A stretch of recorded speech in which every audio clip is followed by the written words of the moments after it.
The leaders of Turkey and Germany have met as the nations celebrate the 50th anniversary of an historic guest worker pact. The deal brought hundreds of thousands of Turks to then West Germany to fill jobs as industry boomed. But the anniversary comes during heavy debate over the concept of multiculturalism in Europe, which many say is failing. Perhaps exemplifying this, the office of a satirical French newspaper was firebombed after it named Prophet Mohammed as its editor-in-chief for the week. For more on the rising cultural tensions in Europe, I'm joined now live from Copenhagen by Soren Espersen, a Deputy Speaker of the Danish Parliament and MP from the Danish People's Party. Thank you for coming on the programme today. This is a newspaper with a provocative agenda, is it not? It's often accused of inciting racial and religious hatred. Is it really the victim here, do you think? Well, the problem is what is provocative? I mean, from my point of view, the provocative is inviting thousands and thousands and millions of people from the third world into Europe and creating new societies. That's very provocative. But I mean, as we know, Europe is a multicultural entity. But is this about multicultural integration, or is it more perhaps about religious intolerance here? Well, of course it is. I mean, it's quite obvious that Charlie Hedbo has been targeted, like indeed our own newspaper, Jyllands-Posten, was, by fanatics who do not accept any critics of their religion and want us to adapt to their ways, and thereby destroying the freedom of speech in Europe. And that's really what the struggle is about. But I'm sorry to interrupt you, but by petrol bombing or fire bombing a newspaper office, a newspaper bureau there, I don't really take that as an impression of a radical Islamists trying to get people to assimilate to their religion. It seems to me their tempers were flared by calling the Prophet Mohammed their editor-in-chief for the week. No, it is a question of fanatic Islamists wanting to decide what can be said, what can be written, and what can be drawn. And in that way, they're challenging our freedom of speech.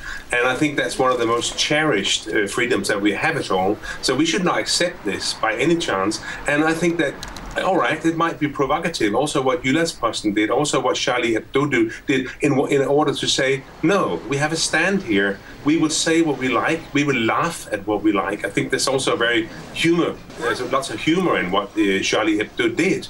And it's a shame that these Muslims cannot laugh. But if you're calling it humor here, but to some there appears to be a movement in Europe dedicated to, in some ways, belittling Islam at many opportunities. Many would say that the media campaigns against Islam are quite common in much of the Western world. But isn't it obvious that Muslims would then radicalize when all they get is criticism and intolerance, perhaps?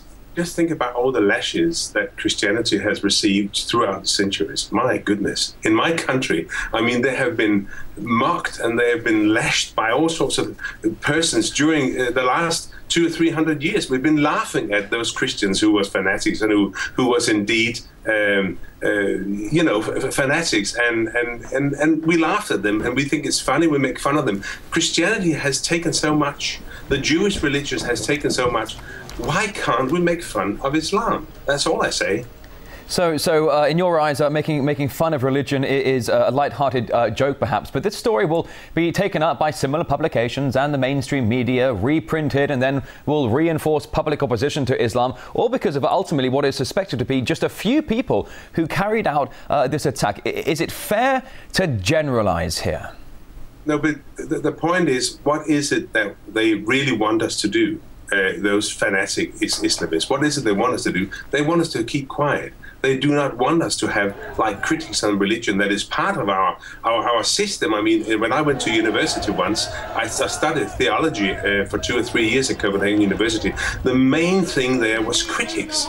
Criticizing the Bible, criticizing the scriptures, wondering and everything. That is not allowed in Islam. And I think that if we do start accepting their threats, then we have lost. So that's why I think it's very courageous of Charlie Hedbo to do this indeed again, like Jyllands-Posten did. And I hope somebody else will carry on, because we need to say to these people, no, you are not the one to decide.